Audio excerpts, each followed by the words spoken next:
Hello and welcome to today's video. If you are new here, please subscribe if you enjoy this video. Our videos are not a diagnosis. We are simply speaking our opinions, not facts. I'm a narcissist.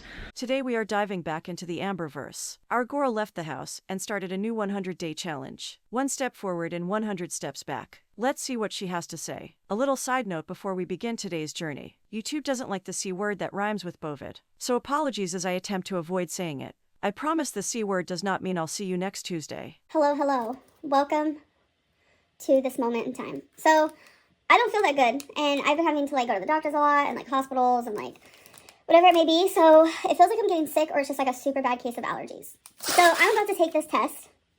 It's probably going to be negative, but we're just in case textiles. So, trigger warning, if you don't like such things, then yeah. They don't go way up here, so I'm just going to do it.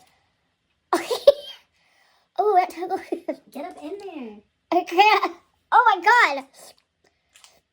Okay. Wait, how do you know if you have it? Which one?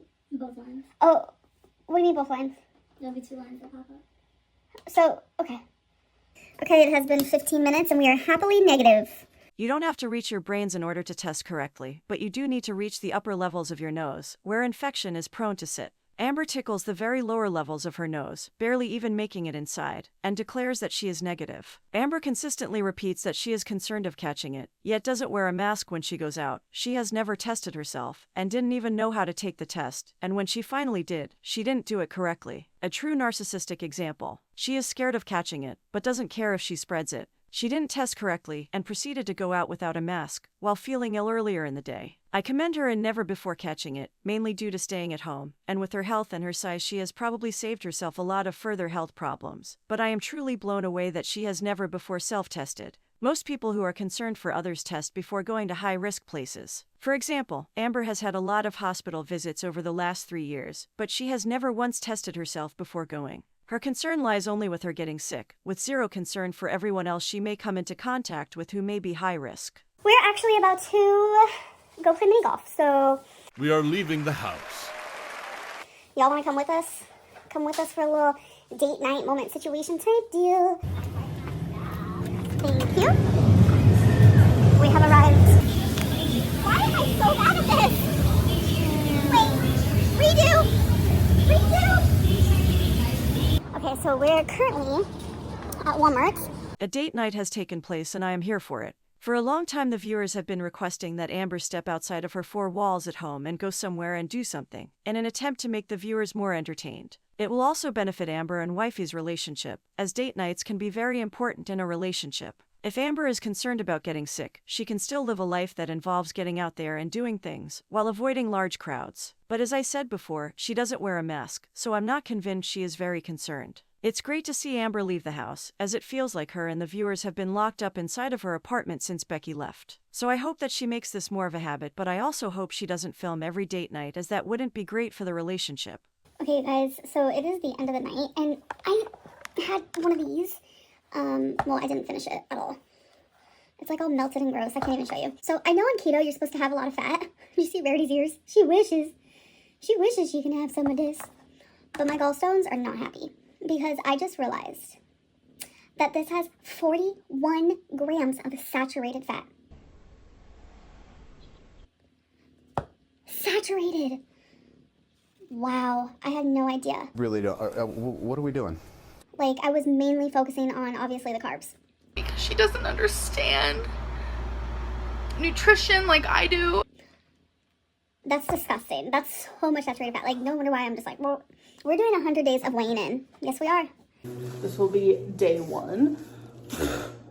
How many day 1s have I had, And today is November 3rd, so that means today is day 1. So I'm going to show you here. I made a little poster moment so you can write all of my weights on here. So I weighed in at 496.2.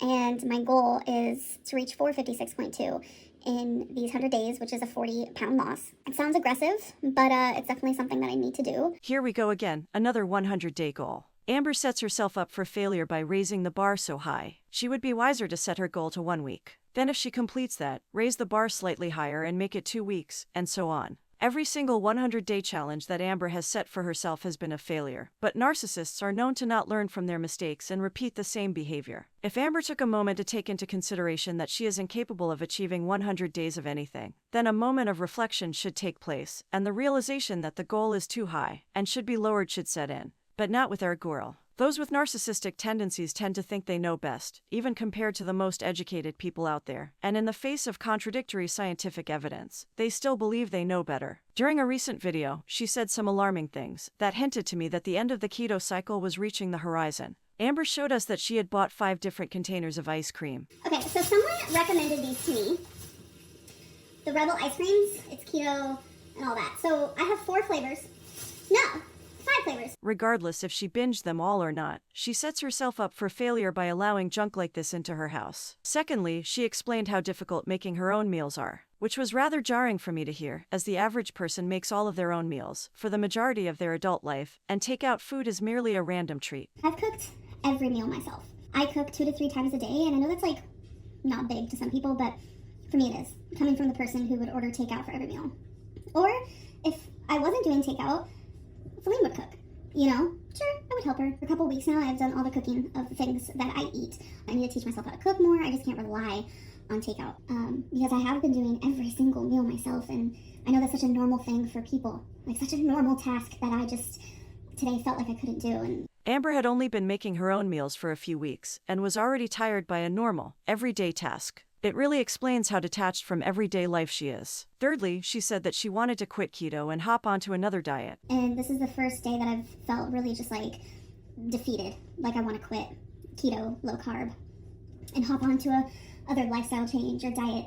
So I am assuming her lipodema magically disappeared and she no longer suffers from this disease, which would be impossible. What Amber seems to not have come to peace with is that the keto diet is the way she will need to eat for the rest of her life. Amber seems to be under the impression that the keto journey is just another cycle, another moment, and not a permanent lifestyle. Another thing Amber has not come to peace with is just because the food she is eating is keto doesn't mean she should eat unhealthy and binge on junk and allow such things as ice cream into her house. Her goal is to lose weight, so binging on terrible foods that say keto on the package will only make her stay stagnant in her attempts to lose weight. I'm also going to be taking a picture, so I'll post that here every time I'm stepping on that scale, just so, you know, it just seems more legitness, since you guys don't believe me, but it's silly to lie about something. Like, I'm literally back to almost being 500 pounds, so I pretty much am. Like, I don't really want to talk about why and how and all that currently, but we will get to that. We know how and we know why, as this is how you have always been. Amber's decision to weigh in every day, for 100 days, created the deepest of sighs within me. She has been told by professionals in the past that weighing herself every day is a bad idea, and not something she should focus on with such intensity. It's mostly recommended to weigh yourself weekly, as focusing on it daily, taking into account the natural fluctuations that can take place, will play on your mind and create a feeling of failure inside of yourself, causing you to perhaps backtrack on the diet and make the situation worse. Amber has mentioned before that weighing herself daily can cause her to binge, because when there is not enough weight loss, the discouragement causes her to give up and reach for food and binge. She puts all of the weight back on, and all her achievements are lost. The mental process of analyzing one's past actions and decisions to see what they should have done differently is called counterfactual thinking. Simply put, narcissists aren't capable of this, which is why they don't learn from their mistakes. I know I tried to do 100 days of weighing in before, and I wasn't successful, but you know, you never know. I could be successful this time. And it will run into Vlogmas, so I'm going to have to be caught up with my content by Vlogmas, because Vlogmas is like day-to-day basis, if that makes sense. Vlogmas and 100 days of weighing in. 2 journeys Amber has failed at in the past. She always bails on posting Vlogmas and she always gives up weighing herself. I always offer hope that she will one day achieve such things, but I don't hold much of it. Narcissists perceive self-error as something that keeps happening to them. They cannot see that they have done anything to cause these mistakes, and see it more as outside sources causing the mistakes to happen. Anklegate caused Amber to put mass amounts of weight back on, so she used this situation as an excuse to succeed in failure. Amber does not exercise, so weight loss that was previously achieved was due to how she was eating. So if she was bedbound, then her weight loss should have continued in the same manner, as nothing much had changed. But instead she used this as a reason to binge and eat unhealthy foods. Wifey possibly proved herself to be a feeder during this period, as the weight gain could have only happened with the help of her maid Jade duties. As we enter a new cycle and begin the 100 days of weighing in challenge, I'll be awaiting the inevitable. Let's take a look at some of the comments on Amber's recent video. We love a day one situation type deal. It was actually nice to see you out and being physically active. More content like this would be nice. It's way better than watching you sit at home and do the same things over and over. Not Amberlynn showing us how to do a C test like we all haven't been doing this for 2.5 years. Thanks, girl. I can't wait for 5 days of weigh-ins and disappointment, girl. She lost 25 pounds on Ozempic in 2 months, then quit Ozempic and gained 30 pounds in 2 months. Girl, I cannot with you. ALR, terrified to leave the house because of the C-word situation type deal. Also ALR, doesn't wear a mask in an indoor public space during colds and flu season. Just glossing over the 14 pounds gained since starting keto. She's definitely back binging. Amber, I'm not feeling well at all, going to take a C test. Amber, a couple hours later, going to multiple public places without a mask on. Just because you don't have C-word doesn't mean you aren't contagious. 100 days of weighing in makes me sad because we know how this goes. Right now I'm worried that LR is looking for a reason to toss keto. Somewhere inside she has to know how triggering weigh-ins are for her. They always end with her gaining 1/6 of a pound, which justifies her to ditch what she has been doing and go back to Weight Watchers or calorie counting.